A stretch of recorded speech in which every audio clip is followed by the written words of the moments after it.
أعوذ بالله من الشيطان الرجيم. بسم الله الرحمن الرحيم. لا أقسم بهذا البلد وأنت حل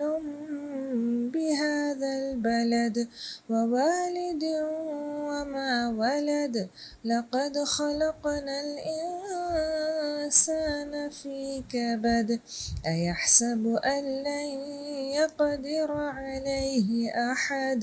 يقول أهلكت مالا لبدا. أيحسب أن لم يره أحد. ألم نجعل له عينين ولسانا